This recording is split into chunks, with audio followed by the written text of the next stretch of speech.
What's up, and welcome into Fantasy Baseball today on Thursday, July 6th. I am Frank Stampfl, joined by CPT, Chris Paul Towers. Today on the show, Pablo Lopez and Kodai Senga were amazing. Matt Olson is on fire. We'll have some fun with rankings, talk about should we be moving these players up? How far up should they go? We'll talk about it and much more. Before we get started, please like this video and subscribe on YouTube if you haven't already. And if you're listening on the audio side, download, follow, and leave a 5-star rating on Apple or Spotify. Let's jump in. Oh my goodness gracious. Chris, you are up. Sorry for giving out your entire government name, but who would you like to start with? Oh my goodness gracious. Yeah, that is my birth name, Chris Paul Towers. And we are going to start with Brayan Bello because I think he's a really interesting player who I think a lot of people are very, very high on. And as a noted contrarian, I'm slightly less high on him than everyone else probably. I mean, I guess let's calibrate it, right? Brayan Bello had 7 2-earned run innings against the Texas Rangers today, 3 strikeouts, no walks, 8 hits, gave up 1 home run, but was terrific again. And he's been one of the best pitchers in baseball over the past couple of months. Since May 1st, I believe he leads the American League in ERA now. He was second going into the start, but I think this one might have pulled him ahead. If not, he's still second, I suppose. He's been really good. And, you know, every time he goes out there right now, it feels like it's like 7 innings. I think he's pitched into the 7th inning, 4 or 5 straight starts now. He's just been outstanding. Yeah, 5 straight starts going back to his second start in the month of June. ERA close to 2. And since May 1st, sorry. And I'm really interested to know where you have Brayan Bello ranked. So let's talk about it because I updated my infield rankings on Wednesday. I plan to update my outfield and starting pitcher ranks. He's not an infielder. No, he is not. So I haven't touched that yet, but he is just barely inside of my top 60. He's right around names like Kodai Senga, who we will talk about, Jordan Montgomery, Andrew Abbott, Braxton Garrett, Ranger Suarez, all pitchers that have been pretty good, pretty solid pitchers. Yeah. Yeah, no, that seems like a reasonable range. I moved him up to 45 tonight because I realized I hadn't moved him up in a while.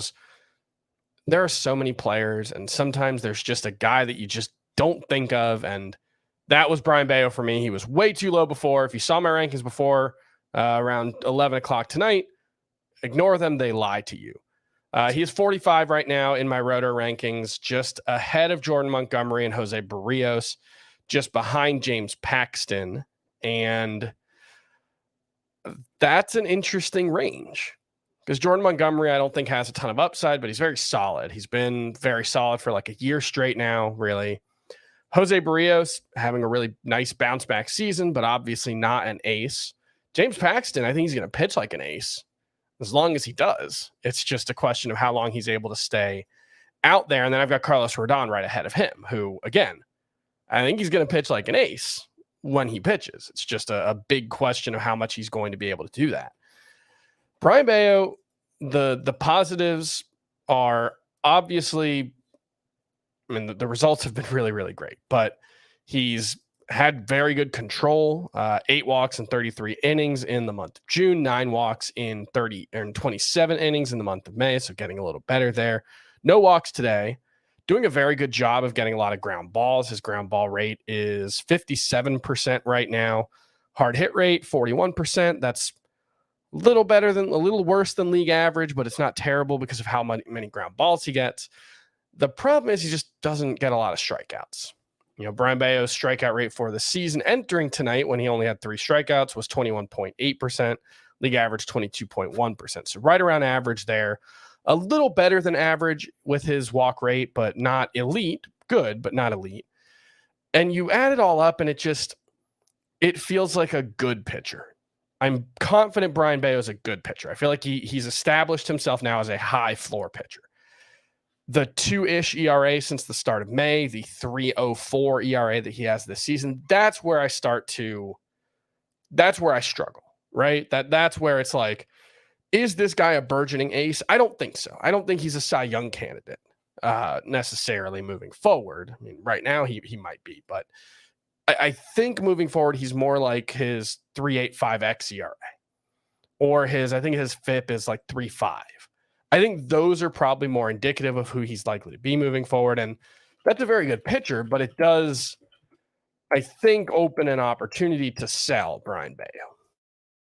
So, like you said, if you just follow the underlying ERA estimators, FIP, XFIP, and xERA are all between 378 and 394 after this start.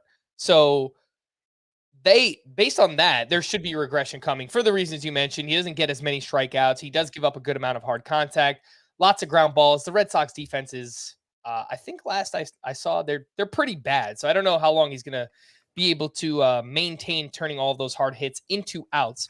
But I agree. I mean, look, if you could sell high on him, get like top 30 pitcher value, I think that's something I would look into doing. I just don't know. Like Brayan Bello isn't a household name, right? Are you going to be able to get that kind of value for him? I don't know if that's realistic. You can try. Sure. Because I do think there probably will be some regression with him. For example, if you could turn him into Christian Javier right now, is that something you would do, Chris? I think so. I wish I could tell you with more confidence that I would, but I do have Christian Javier ranked ahead still. So yes, I would do that. All right. Well, this is all to say, Brayan Bello is a good pitcher and we like him, right? It's not just sell because we think he's going to implode or anything like that. We just think he might be slightly pitching over his head right now.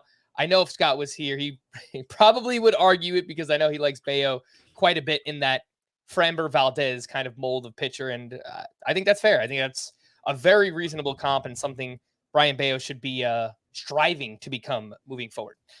Oh my goodness gracious, for me is Pablo Lopez, who had the line of the night. He was amazing. He threw not only the first complete game of his career, the first shutout of his career. Those things obviously go hand in hand. A 4-hitter, 0 walks allowed, a career high 12 strikeouts for Pablo Lopez, 17 swinging strikes on 100 pitches, 7 of those on the fastball, 5 on the changeup, 4 on the curve.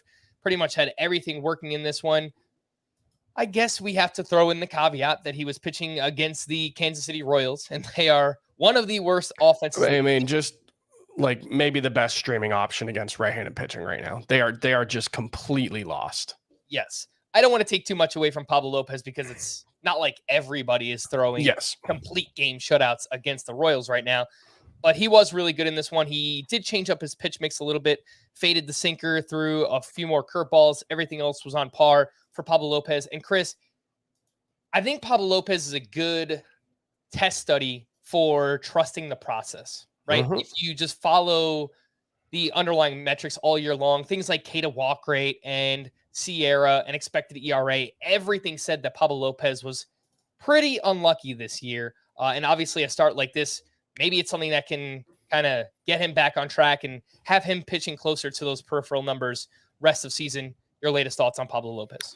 Yeah, I mean, you know, the one thing you would look at when you see the elevated ERA is, well, he must be getting hit hard to lead to that kind of production or number. And that's not the case at all. His expected WOBA on contact is 355. That's consistently been, I think, an underrated aspect of Pablo Lopez's game. He's been 360, 366, 327 the past 4 seasons, then 355 this season. So very good quality of contact numbers. And obviously we've seen the leap in his strikeout rate. So yeah, I think he is someone that I've struggled with where to rank him because I don't want to get too aggressive given the somewhat ugly overall numbers. But I think he's probably a top 25-ish starting pitcher moving forward. Yeah, I was going to say, is this a start that should elevate Pablo Lopez ahead of names like Tyler Glasnow, George Kirby, Mitch Keller, guys like that? I've got him ahead of Kirby and Glasnow already. He's 23 in my Roto rankings. So it would be like the next move would be, I've got him above Shane Bieber rest of season. I almost fell out of my You're right there. That was crazy. Oh, geez. For those watching on YouTube, you just got a nice little treat. That was great. That was good. I've got Pablo Lopez 23. I moved him ahead of Shane Bieber today when in my rankings update. So the next step would be Nathan Eovaldi, Logan Webb, Joe Ryan. That's a tough group to break into, but I mean, the process says he's got a 3.10x ERA, and his FIP, I'm sure, is in the same range. I haven't seen that one yet, but yeah, I mean, there's a lot to like, and I think he definitely belongs in that group. And I think, like even someone like Joe Musgrove, who I've got at 15, I think is a really interesting, comparison point, because I might feel a little better about Pablo Lopez than Joe Musgrove right now. Certainly, if you use those metrics that we talked about, right? It's, K to walk rate. It's as old as time, but it's usually, pretty tried and true when evaluating pitchers. And Pablo Lopez has been one of the best in baseball this year. There's a few names like him and Logan Gilbert where the K to walk has been really good this year, but it still hasn't translated to actual production. I say that in a week where both guys just threw complete game shutouts. So, maybe that's starting to turn over a little bit, but, the underlying metrics for both of those guys said that they should have been pitching much better than they have for most of this season. We are going to get into more rankings in just a bit, but I do want to provide a programming update for next week, the All-Star break. I mentioned we're going to be doing some fun things, and here's what we got lined up. We're still going to be going live on YouTube Sunday through Thursday. I think on the days with the Home Run Derby and the All-Star game, we'll probably go a little bit earlier in the afternoon/evening time. But here's what we got. Sunday night, an MLB draft recap, first-year player draft rankings for those who play in Dynasty. I'll be doing that with the Welsh. That will be your Monday morning podcast. Monday evening, I'll do second half impact prospects. Which names do you need to know that can help us out in the months of July, August? Maybe some guys that could get called up in September as well. I'll also do that one with the Welsh, and that will be your Tuesday morning podcast on Tuesday evening. This is a fun one. We always like to do it.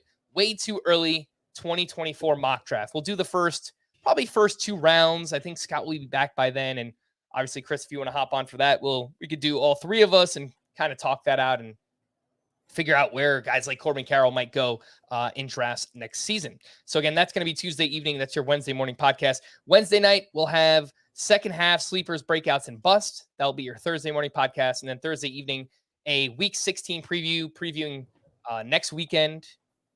Next weekend and the following week, and we'll also take some mailbag questions. That will be your Friday morning podcast. Let's get into fun with rest of season rankings. We already talked about Pablo Lopez and trying to talk things through and what his value should be rest of season.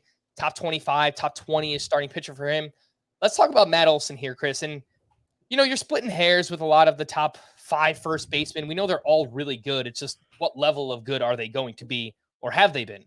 Matt Olson, he is on some kind of run right now. 3 for 4 with his 29th home run on Wednesday. He trails only Shohei Ohtani. I don't know why Matt Olson wasn't in the home run derby. I don't know if he was asked, but it seems like something he's never been in it, right? I'm not making that up, right? I don't think so. It feels like something he'd be really good at. Like, why hasn't Matt Olson? Yeah, he's swing real hard.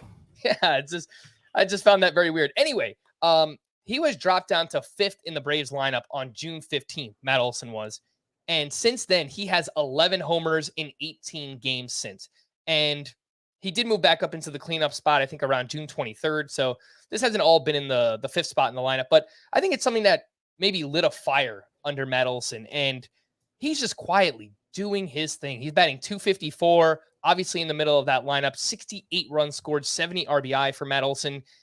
He is the 6th overall player in Roto, not first baseman. Player, 6th overall player in Roto. That was before Wednesday. He was the 5th best hitter in head-to-head points before Wednesday. So, Chris, I say all this and that. I kind of feel like Matt Olson should be ranked as the number 2 first baseman behind only Freddie Freeman. Your thoughts?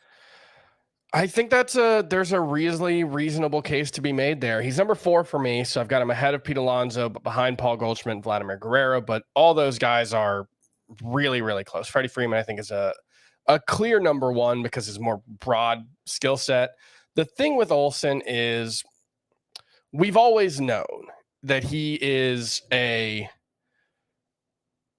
elite 2 category player, and when things work out right, an elite 3 category player, right? Like, he's going to drive in 100 runs. He's going to score 100 runs. He's going to hit 35 home runs plus. Well, he's already got 29. So I think we're probably going to get a career high in home runs for Matt Olson. His career high is 39. He could get 50 this year.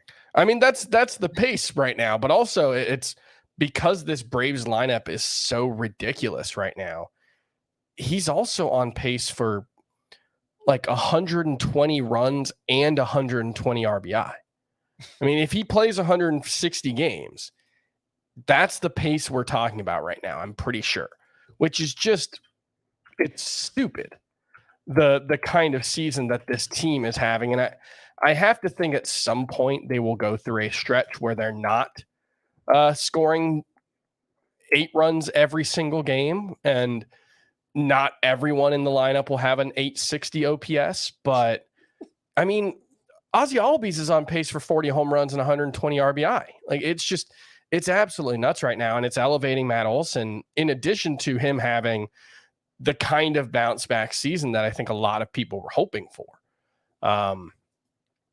So yeah, I think you can absolutely make the case that he is a top 15 overall player in fantasy the rest of the way, and is the number 2 first baseman. I don't have it ranked that way right now, but it wouldn't take much. If you look at points per game on CBS, Matt Olson is averaging 3.8 fantasy points per game. That's just behind Freddie Freeman at 3.9. And it's ahead of Pete Alonso, 3.4, Paul Goldschmidt, 3.3. So if we're just talking about that top 5 group, and then, I mean, Vlad, it's been a disappointing year for Vlad. He's 3.1 fantasy points per game. So I think there's a case for it, at least in a points league, because Matt Olson walks a lot too. I get, in Roto, Paul Goldschmidt chips in a few steals and better batting average. So you can make that case. But in a points league, Matt Olson probably is the number 2 first baseman in the rest of the season. Here's the one thing I will say is, as disappointing as Vladimir Guerrero has been, his expected WOBA is actually 401 right now. And he's had this weird thing where he can't really hit for power at home, or at least he hasn't hit for power at home so far. His home OPS 697, road OPS 898. Well, he has 3 home runs, I think, in the last 10 days at home. So he finally hit his first one. He followed that up, I think, with 2 more in that same series. I do still think Vlad is the better hitter. So I would take him rest of the way, but I'm not super confident in that.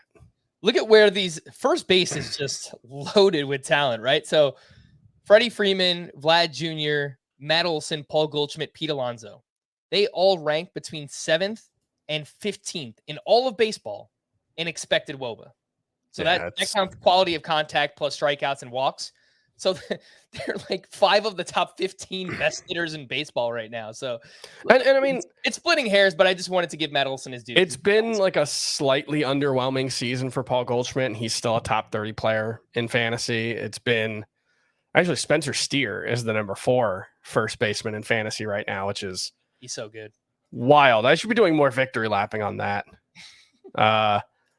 And yeah, Pete Alonso's top 40. Christian Walker's actually a top 40 hitter as well. So yeah, there's been some pretty good first basemen even beyond the elite guys.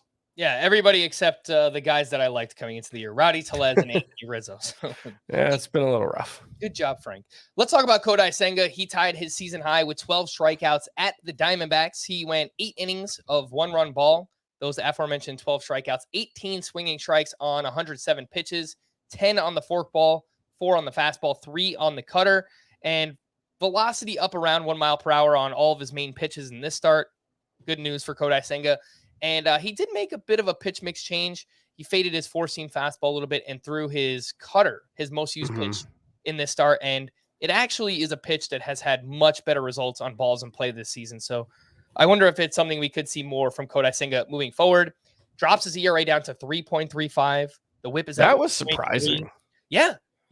And if you look at his K per 9, 11.3 for Kodai Senga. That ranks 5th among qualified starting pitchers, behind only Spencer Strider, Kevin Gausman, Shohei Ohtani, and Blake Snell. So along the same lines of you moving up your Brayan Bello in your rankings, Chris, I think Kodai Senga probably deserves to be top 50-ish. Yeah, that's an interesting one. Let me see where I have him. He is 66 for me. That feels a little low, but it's also like when I said I was surprised that his ERA is down to 332, 335? It might be 332 because I think he came out for the 8th and I was not expecting it.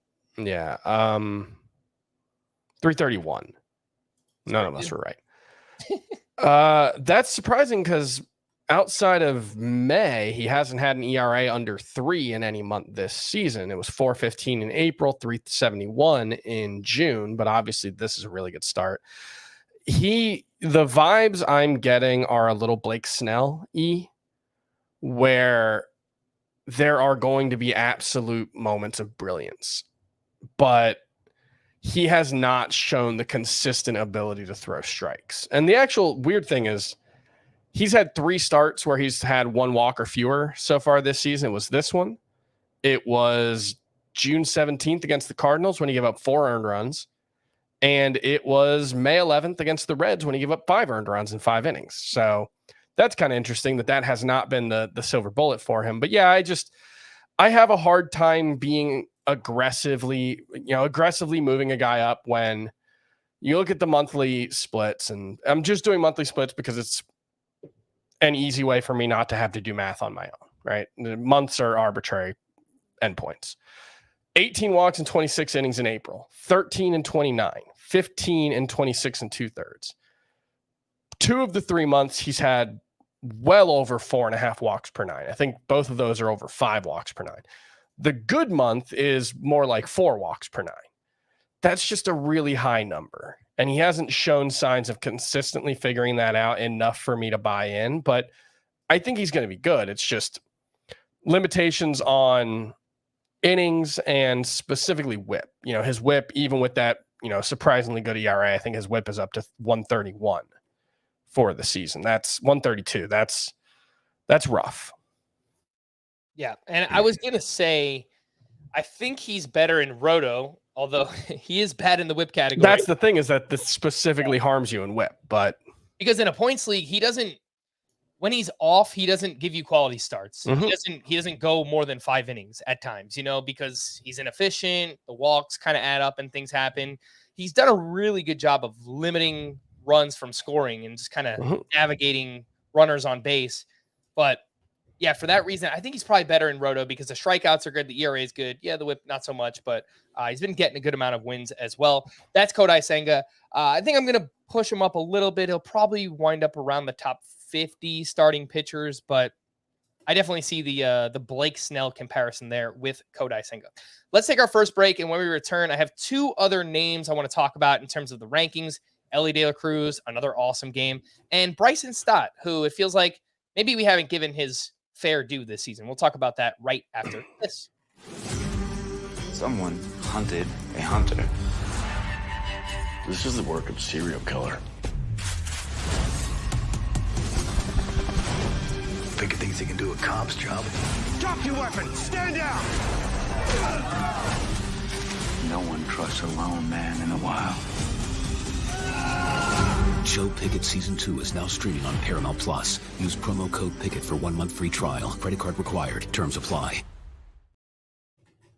Welcome back. A quick reminder to download and follow our 5-minute podcast, Fantasy Baseball Today in 5, where we usually talk about the top players, the top news of the day, and it's only 5 minutes. So if you want to listen to that in addition to this podcast, or if you just don't have enough time to catch this one, download and follow Fantasy Baseball Today in 5. If you're watching us on YouTube, you can scan that QR code. It'll take you right to the podcast feed. Let's talk about Elly De La Cruz, who went 3 for 6 with a sock and a shoe. His 4th home run, his 11th steal of the season. He had 4 hard hits in this game. The home run was 111.6 exit velocity that traveled 455 feet. And I mentioned I updated the infield rankings. I've been hesitant, Chris, to move Elly De La Cruz ahead of other really big names. Are you there yet? The names like Lindor and Bobby Witt Jr. and Manny Machado. Have you been able to push Elly De La Cruz past those names yet? He is 37 in my overall rankings. He is my shortstop number 8 in Roto. In points, he's, I think, in like the 70 or 80 range. His skill set's just not quite as geared for that, although the strikeouts have not been quite as bad as we feared they would be. It's still a very small sample size, and it feels like every other game, it's like, oh, his strikeout rate's below 30%. Oh, his strikeout rate's back over 30%. It's a little, fun with small sample size, but right now it's 31%, 6% walk rate. So yeah, not quite as good in the points league. Let me see. In my overall rankings, let me look at some of the names that he's ahead of. He is ahead of Manny Machado now. I made that move today. He's ahead of different positions, but he's ahead of Adolis Garcia. He's ahead of Ozzy Albies, Cedric Mullins. Those are some pretty big names. So yeah, I'm being pretty aggressive with him. Not like Wander Franco's an interesting one because he slowed down a lot with the bat. But I mean, the power has been pretty good. The steals have obviously been elite. Who would you rather have rest of season? I think I have to go with Wander Franco. I've aggressively. It's not like he's got a much longer track record, though. That's true. I think there's a higher floor with Wander Franco just based on how much contact he makes, his plate discipline. He doesn't walk that much, but he has a good eye at the plate. I just think that gives him a higher floor. And, as much power as Elly De La Cruz has, the ground ball rate kind of does limit some of the power upside right now. That can change. He's obviously still very young. But Wander Franco has 10 homers on the year, really good batting average, to 27 steals. So I think if everything works out for Elly De La Cruz, you probably want him to do what Wander Franco has done all season, right? So yeah, I think I would rather just stick with Wander. I think that's perfectly fair. Let's talk about Bryson Stott, who went 4 for 5 with 2 runs and his 15th steal. He had 5 hard hits in this game. He is now batting .304 with 7 home runs, 15 steals, a .769 OPS. A few things in the underlying numbers. The BABIP is pretty high at .344. The expected numbers don't look as good for Bryson Stott. But there are exceptions to the rule. I mean, there are always players that kind of just outperform expected numbers. So I don't want to just put that evil on Bryson Stott and say he's absolutely going to regress. He probably will regress a little bit. But Chris, what do you think about Bryson Stott? Just based on what he's done all year, I kind of felt like I should move him up more. But then, you start to get into moving him ahead of Carlos Correa and Tim Anderson and Willie Adames, guys that have struggled all year. I mean, is that something that we should consider doing at this point? It's, we're halfway through the season. Given the way Stott has played, I suppose I could see the case for it, but like, it'd be one thing if he had been overwhelmingly dominant, but it's a very good batting average, decent speed, but not necessarily difference-making speed anymore. Not a lot of runs overall. He's still, hitting 6th or lower most days. I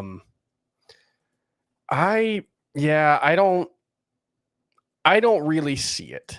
I've been lower on him and he's made me look pretty dumb so far, but like the expected batting average is .262. The expected slug is .365. I think he can hit .280. I think he could run ahead of that because he's got that all fields approach. He is starting to hit the ball a little harder overall, but I find him pretty uninspiring. Looking at the pace numbers for Bryson Stott, he's on pace for 13 homers, 27 steals, .296 batting average.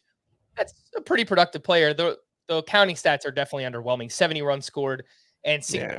I think that just gets back to something we were talking about before the podcast, Chris. Trey Turner and JT Realmuto, they've been pretty big letdowns this year. So I think as a result, we've seen even Kyle Schwarber, the batting average is brutal, 185 it is. So all those guys struggling, it's led to lower counting stats totals for those guys. And even in June, where Bryson Stott hit .302 with a .782 OPS, it's his best month of the season, he had 14 runs, which comes out to like an 80 to 85 run pace over the course of a season. And obviously, look, he could get moved up in the lineup.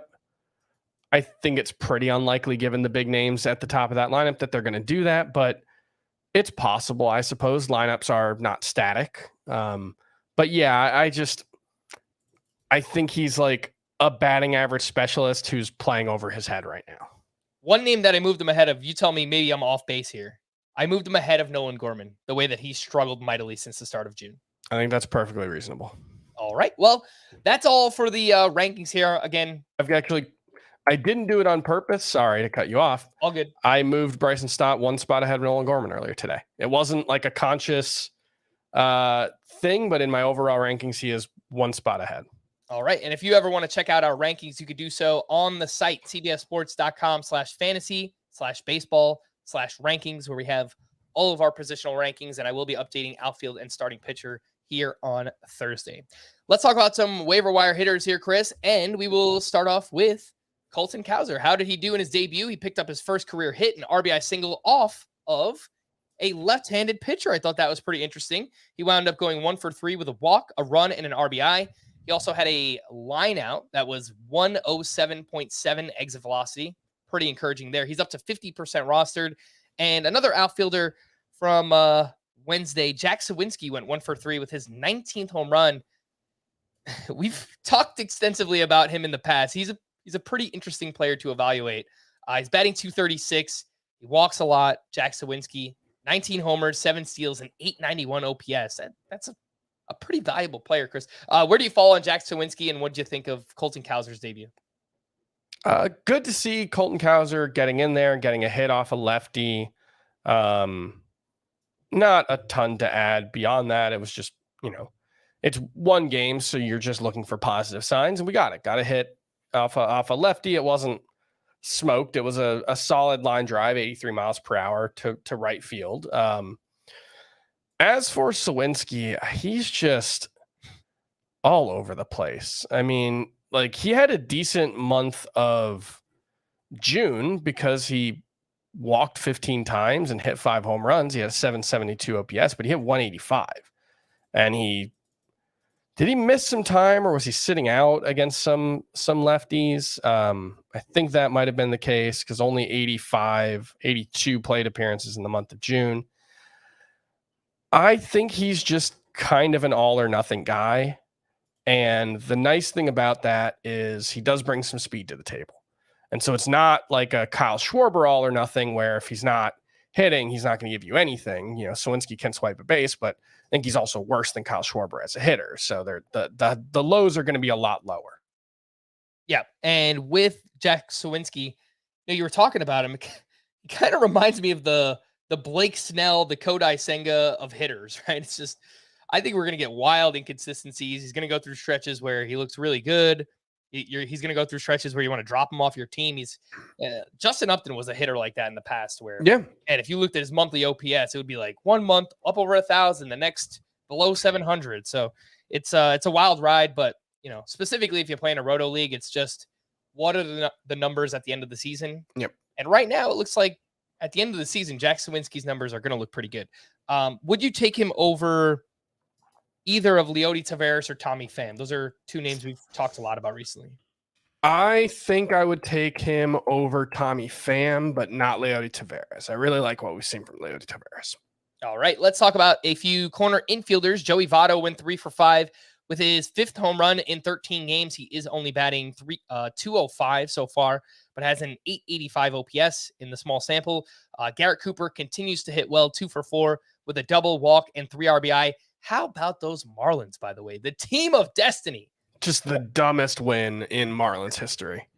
Just the most routine throw over to first base. Well, but it wasn't. Hicks just airmails it. It wasn't just that. It was they go up, I think 4-0 in the first inning.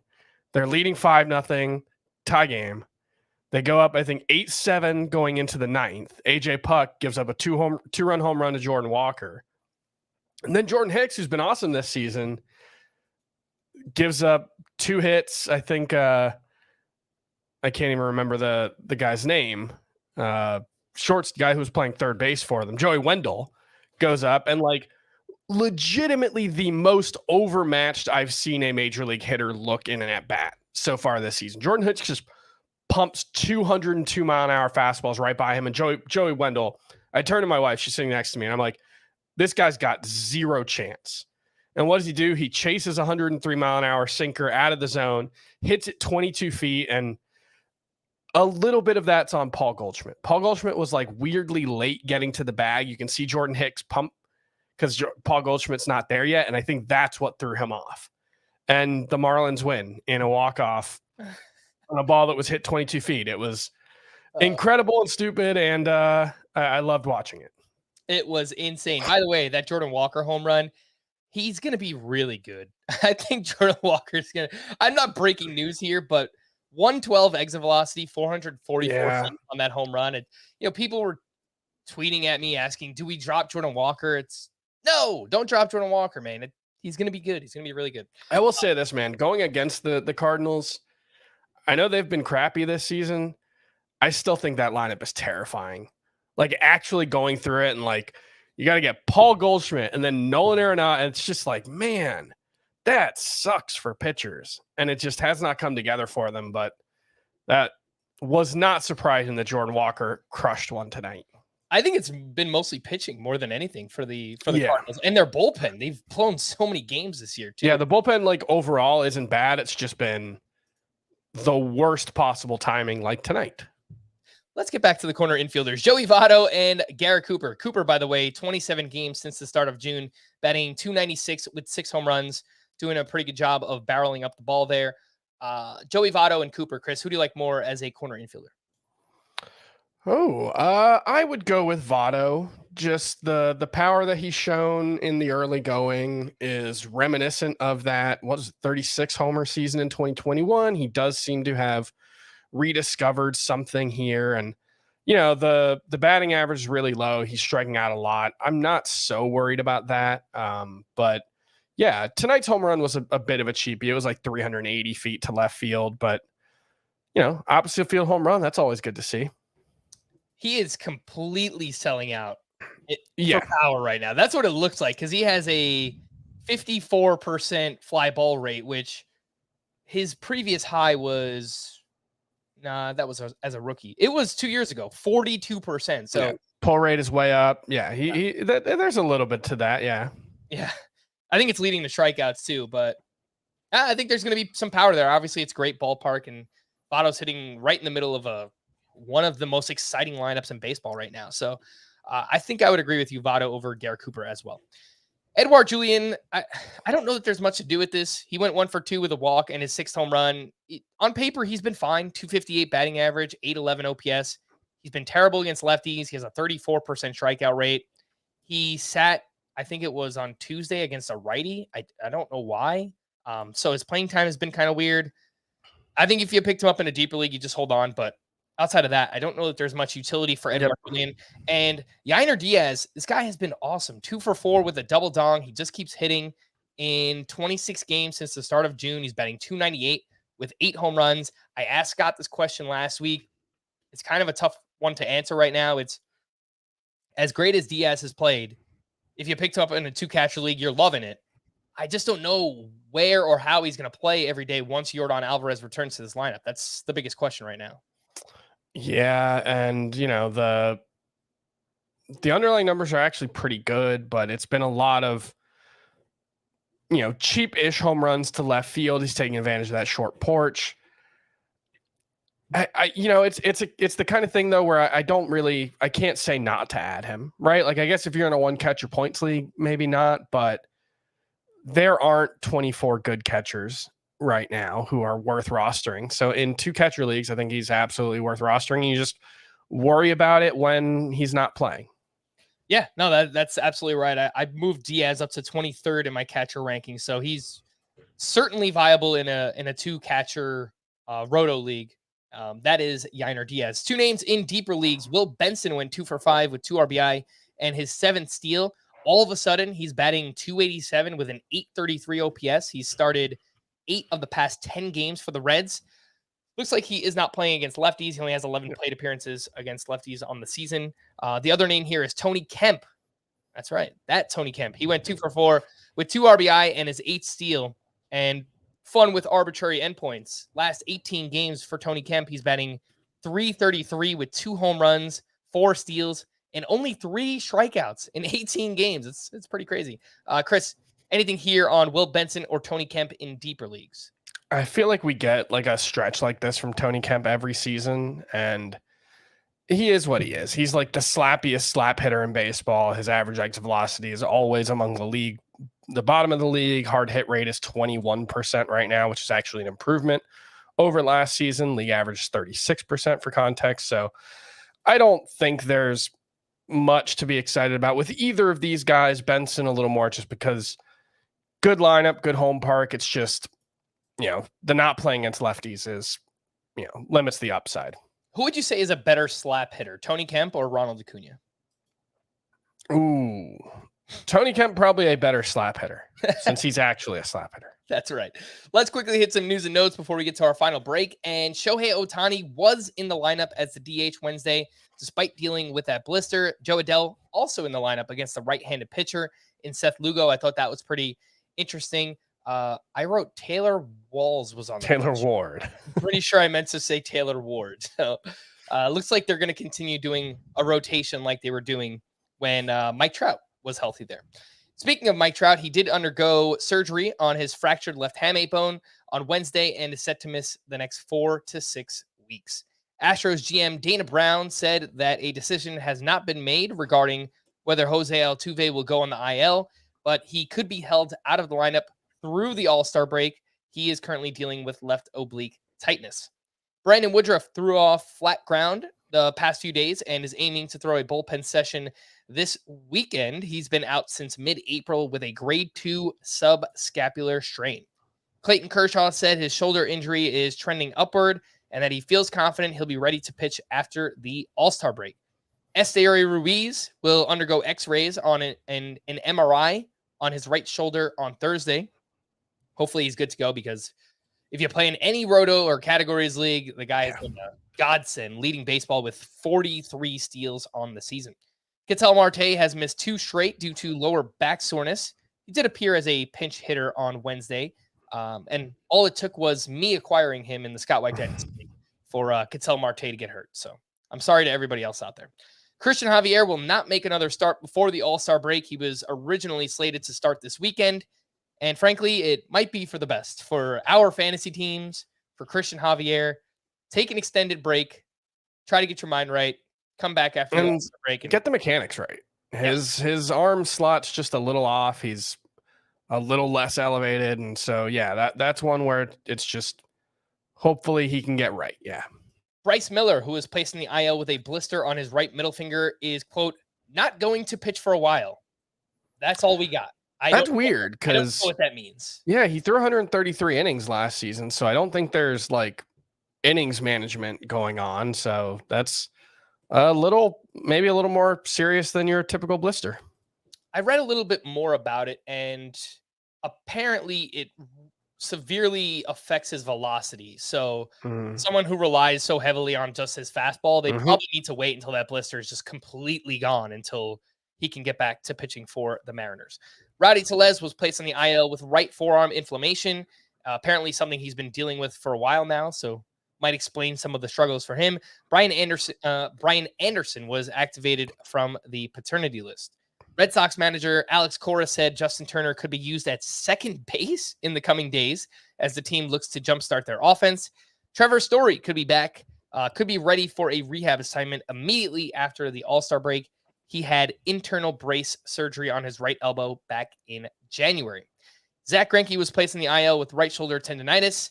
Yankees reliever Jimmy Cordero has been suspended for the remainder of the season for violating MLB's joint domestic violence, sexual assault, and child abuse policy.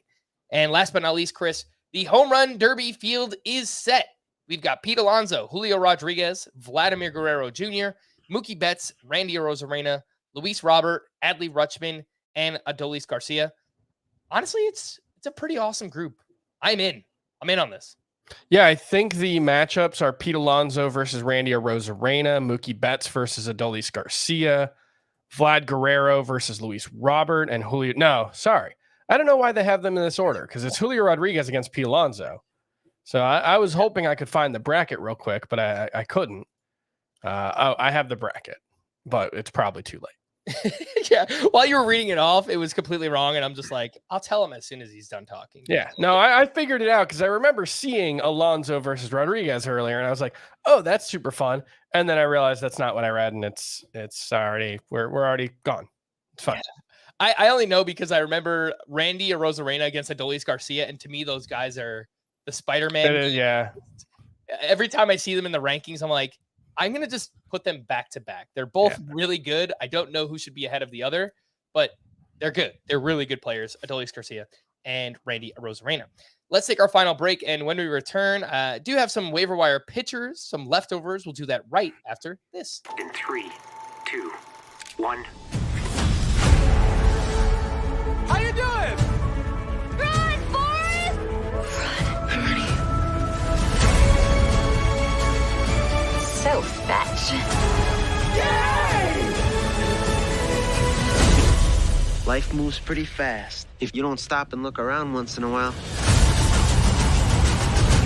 you could miss it. Welcome back, and a quick thanks to everyone watching us live. We do appreciate you being here. If please hit that like button, subscribe to the channel if you haven't already. Let's talk some waiver wire pitchers, and we'll start off with these first two. JP France has turned in 6 straight quality starts. He was facing the Rockies. 6 innings, 3 runs, 4 strikeouts with 9 swinging strikes. He lowers his ERA to 3.26, though the underlying numbers are not buying it when it comes to JP France. The other name is Seth Lugo, who has now allowed 3 earned runs or fewer in 10 of 12 starts this season. He's just been rock solid. Facing the Angels, 6 innings, 2 runs, 1 of those earned with 6 strikeouts and a season-high 18 swinging strikes for Seth Lugo. 49% rostered. Chris, Seth Lugo kind of feels like one of the most under-rostered players in fantasy baseball, especially when you consider that he's a SPARP on CBS. You can use him in a relief pitcher spot. Yeah, I think part of it was that he missed some time, and it kind of derailed whatever momentum there might have been. And if you're, you either have to be like a top prospect who comes out firing, or you have to get off to a really, really good start. And he just kind of got off to like a pretty good start in April, but then he didn't build on it. And I think people just kind of forgot about him. But yeah, I made the comp to Braxton Garrett a few weeks ago, and I think Garrett has more strikeouts. But overall, I think they're kind of similar players. They're not going to go super deep into games consistently, but when things are going right, they're pretty solid pitchers. So I do like Seth Lugo quite a bit more than I like JP France, who I just don't buy it at all. Like even this stretch with the 6 quality starts, it's like 22 strikeouts to 13 walks in 40 something innings. It's just like, I don't buy it at all. JP France, he does get a lot of ground balls. He's done a good job of limiting hard contact, but yeah, the strikeout rate is really bad. His FIP is 480. His xFIP is 460. So I do think we're going to see some regression at some point here for JP France. When evaluating Seth Lugo, it reminded me a lot of Zach Eflin, just kind of a poor man Zach Eflin.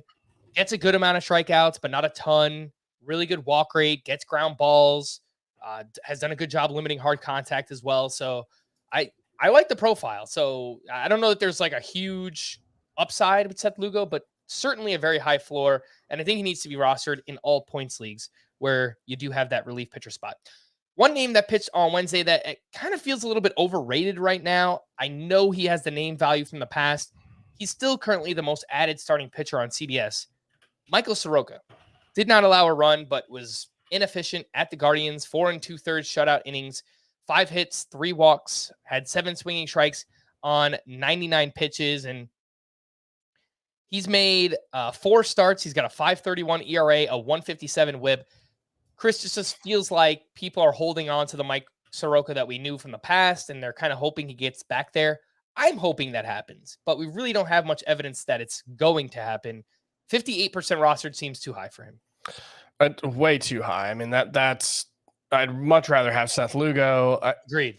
I guess I'd rather have JP France, but I don't feel super confident about that one way or the other. But yeah, Soroka has made 10 starts now between the minors and the majors. Part of that was on his rehab assignment, so you don't judge the results of those entirely. But I mean, he got sent back to AAA and was better, but not particularly good still. It was it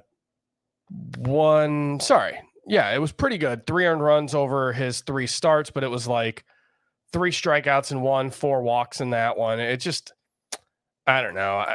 it would be a great story. I'm certainly rooting for him, but I just think it's too much to come back from. Two names that pitched well, who I think are mostly streamers. I don't know if there's much else here. Dean Kramer, he was great at the Yankees. 7 innings of 2-run ball. Only one of those earned. 10 strikeouts with 18 swinging strikes for Kramer. And Tommy Henry turned in a scoreless outing up against the Mets. He went 6 shutout innings with 2 strikeouts in that one. Tommy Henry does do some interesting things. 10.7% swinging strike rate.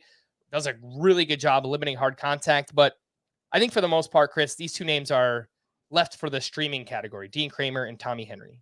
Yeah, I don't know where the strikeouts came from for Kramer. He had 5 in each of his previous 3 starts, I believe. Hasn't really been trending up in that regard. Doesn't really profile as a great swing and miss guy. I like Dean Kramer a bit as a streamer, especially when they're at home, but also when they have good matchups on the road. This was certainly better than I expected, but we talked about him as a potential streamer for this one. Yep, certainly did. And let's talk about 2 other names. Don't really think that they matter. In fact, Randy Vasquez was optioned back to the minors after his start, but he has allowed a total of 2 earned runs in 3 starts for the Yankees this season. And one other thing with him, both his sweeper and curveball have a spin rate over 3,000 RPM. I mean, those are elite level spin rates. It hasn't translated to great production in the minors, but I thought it was interesting. And Graham Ashcraft has now turned in back-to-back quality starts. Chris, anything here? Deeper leagues, Randy Vasquez, Graham Ashcraft. Vasquez, I mean, there's not no intrigue just because he does have a little bit of prospect pedigree, but I'm obviously the fact that he was sent down suggests that there's not much to be interested in. And then Ashcraft, I think he's just going to have starts like this because when he's on, he's really hard to square up. But I think that the inconsistency is going to overwhelm that. And you just see it in the numbers, 6.28 ERA. That's not a fluke. That's not bad luck. It's a very, very minor margin for error because he's got 2 pitches. They're very similar pitches. One's the slider, one's the cutter, but he doesn't have a very enough skill set, I think, to get away with it. All right, let's talk about 2 pitchers that have been struggling lately. John Gray, since he was dealing with a blister in mid-June, just has not been the same. You know what? I didn't write down the numbers since then, but he was really good before that blister, and then he had that blister, and then he just kind of fell apart. Gave up 4 runs in this outing over 6 innings pitched at the Boston Red Sox. And the strikeouts haven't been great lately for John Gray. Yep. The other name here is Bobby Miller, who has slowed down tremendously over his last 4 starts. And look at that. I actually wrote down the numbers for him. 8.57 ERA and a 1.67 whip over his last 4 starts. Chris, what's going on with Bobby Miller and John Gray? I mean, John Gray, it kind of just seems like the blister, right? Because he had 12 strikeouts to 0 walks on June 7th against the Cardinals. His next start out only goes 2 1/3 innings. His last 4 starts overall, I believe it's 12 strikeouts to 10 walks over 19 1/3 innings. That's not good on any of those. I guess the innings over 4 starts isn't terrible, but it's not great either. So yeah, I would hope that it's just a get some rest, stop throwing for a week or 2 during the All-Star break, and let's get back to it. But obviously it's a little concerning. And then Bobby Miller, I wonder how much of it's just growing pains for a young pitcher. The Dodgers, whatever secret sauce, whatever magic they had that got the best out of every single pitcher they threw out there the last 5 or 6 years has not been there today. I mean, we've seen Michael Grove and Gavin Stone this season have all struggled. Emmett Sheehan has had his ups and downs as well. But I do still think Bobby Miller has a lot going for him. The changeup, really good pitch. The slider still looks like a very good pitch. He's figuring out his fastballs, the 4-seamer versus the sinker. He throws them hard, but the results haven't been great. So I still think there's a lot to work with for Bobby Miller, and he's just I like to think it's growing pains. And another thing we spoke about before the podcast is I think maybe or at least I did. I think maybe I put too high of expectations on these rookie pitchers. As soon as they got called up, we get so excited. It was one name after another. Taj Bradley, Bobby Miller, Yuri Perez, Andrew Abbott, just all these names one after another. And when, it's almost like a good competition of one guy showing up the next one. And for a while, Bobby Miller looked amazing and Andrew Abbott continues to pitch really well. And I think I just have to keep the right mindset that these guys, not only are they human, but they're rookies. They're rookie pitchers, man. They're allowed to struggle. Pitchers in general, veteran pitchers are allowed to struggle, especially rookies. So I think he's just kind of going through it right now. But if you watch Bobby Miller pitch, as he pointed out, the secondaries look good. He throws 100 miles per hour on his fastball. I think in the long run, he's going to be all right, but he's just kind of going through it right now. And I think that's fair for a rookie pitcher. Let's get into some leftovers here. We'll start with two pitchers. Alex Cobb, a strong start up against the Mariners, 6 shutout innings with 7 strikeouts. It was his first quality start since June 3rd. And Eduardo Rodriguez actually went the other way. His first start back for the Tigers, he was roughed up by the Oakland A's of all teams. 4 innings pitched, 5 runs allowed, did have 7 strikeouts. Seems like he might have been a little bit unlucky in this one. He didn't really allow much hard contact. The strikeouts were there. Anything to add on Erod and Alex Cobb?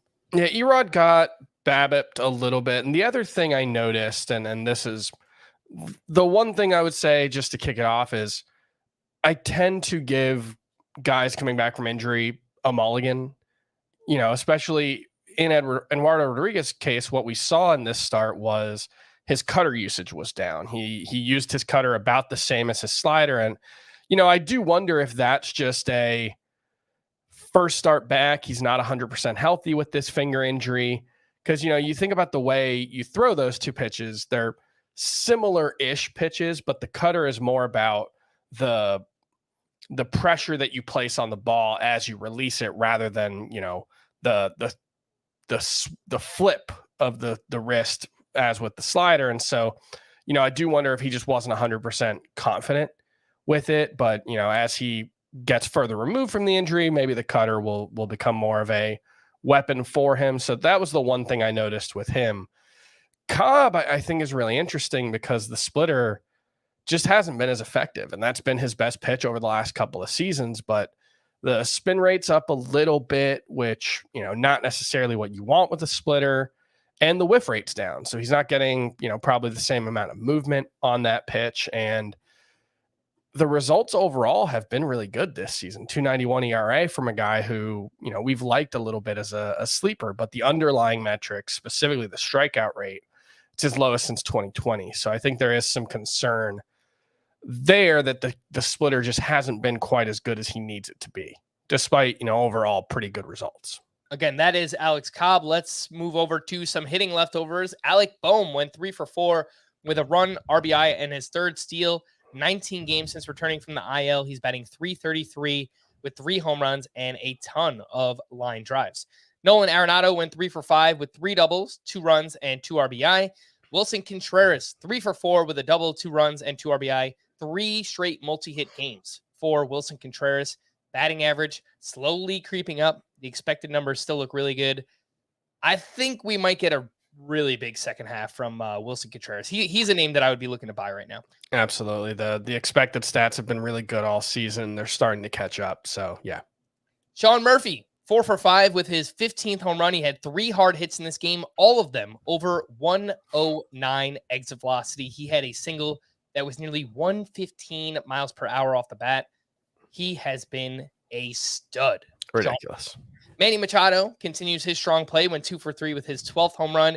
And JD Martinez hit his 20th home run of the season. It's just so interesting that coming off a year in Boston where you would think that ballpark is tailor-made for JD Martinez. He looked like he was slowing down, and then boom, gets a 1-year deal from the Dodgers.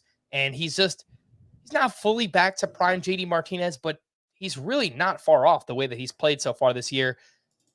I'm going to make a comp right now, Chris. And I know he's not the player that David Ortiz is, but I just wonder if we can, the tail end of JD Martinez's career here, can we get like a David Ortiz-esque outcome where he just doesn't slow down, right? He just keeps hitting until he retires. The way he's looked this year, I don't know that I don't think it's impossible. I'll say that. The thing that's tough there is David Ortiz was such a freak that, like, he retired when he was 6 years older than JD Martinez currently is, and he was still one of the best hitters in baseball throughout that time. It's just ridiculous. But, JD Martinez, like, I think we're seeing some interesting trade-offs here, right? Like, he's hitting for better power than he has in a long time. His average exit velocity is the highest it's been since 2018.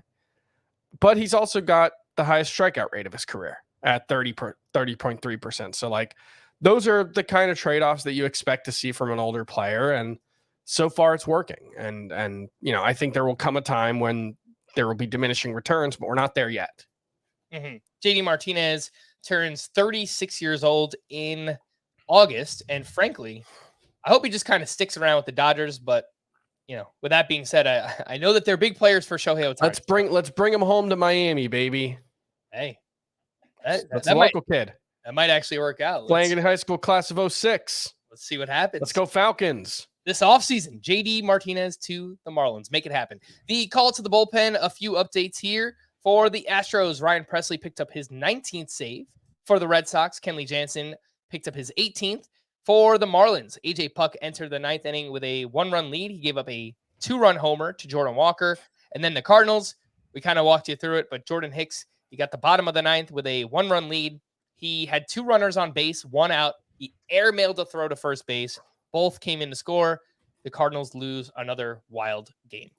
The Orioles, Felix Bautista recorded the final 4 outs for his 23rd save. For the Brewers, Devin Williams entered the ninth with a 2-run lead. He gave up 3 runs, 2 of those earned. He took his second blown save and second loss. For the Cubs, Adbert Alzolay struck out 2 for his 5th save, and he is only 27% rostered.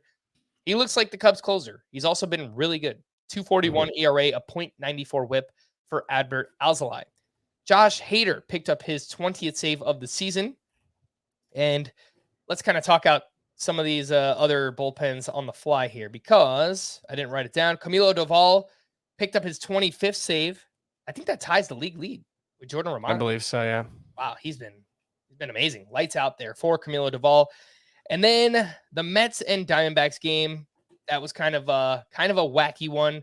I know Scott McGough came in earlier. I think he pitched the 7th and 8th. He recorded 4 outs across the 7th and 8th. It was a really tight game. I get it. They probably wanted to use him against the heart of the lineup. And then Andrew Chafin blew the save. Came in the 9th inning with a 1-run lead. He gave up 2 runs. He took his 3rd blown save and 2nd loss of the season. On the other side, David Robertson picked up his 13th save. I'm just now seeing the Daniel Hudson. The Dodgers, they had a 2-run win. Daniel Hudson. It was a little iffy. He got the bases loaded, I think, with 1 run, with 1 out, had a couple of walks, but did have 2 strikeouts. I think that gives him 5 strikeouts in 3 innings so far for Daniel Hudson. His velocity's been mostly fine. He got 5 whiffs on 29 pitches today, 4 on the slider. So some good and bad. The control, obviously not great to walk to, but he got his first save and it was not coming in mid inning or anything. They treated him like a closer in this one. I don't necessarily think Daniel Hudson is just the closer now, but that's interesting. I'm absolutely sure that Evan Phillips was unavailable today, so that's a big factor in this, but I think there's a chance that maybe Phillips is used earlier in games as the fireman reliever and, the biggest spot in the game. And then maybe Daniel Hudson picks up a few saves moving forward there with the Dodgers. To stream or not to stream, let's start with Thursday. And who did we say yesterday? I think it was Kyle Bradish. Yep. The Yankees. Michael Lorenzen versus the A's. Yeah, I don't love the options overall, but those would be my 2 favorites. Jack Flaherty against Miami. I don't think I could do it. Against that buzzsaw of a lineup, there's no way. Yeah. They're making it happen right now. Let's take a look at Friday. And, oh gosh, this is not a great list. Well, you got to stream a righty against the Royals. So Aaron Savali, I think, is perfectly fine. Yeah. Throw him out there. There's no way, right, Chris? You can't play Alek Manoah his first start back, right? I can't. I'm a coward. I want to see it first. I think we talked about it yesterday. I think there's a possibility that Alek Manoah figured it out and is just going to be good the rest of the season, but you need to see it against real major league hitters. I don't hate Andrew Heaney against Washington. I don't love it, obviously, but that's probably the second best tier. Yeah, it's definitely Savali the most. Yep. Andrew Heaney, he's still 75% rostered, so might not be out there. The other two names I'll just mention, but you really shouldn't do it. Jameson Taillon at the Yankees. Revenge game. No Aaron Judge. The lineup has been bad. Taillon has also been really bad. And Griffin Canning has pitched well, but at the Dodgers. I just don't like the matchup. Yeah, I don't really like those two. It's mostly Aaron Savali for me. We're going to wrap there. For Chris, I am Frank. Thanks as always for tuning in to Fantasy Baseball today. Please make sure to follow and leave a 5-star rating on Apple or Spotify. We'll be back again tomorrow. Bye-bye.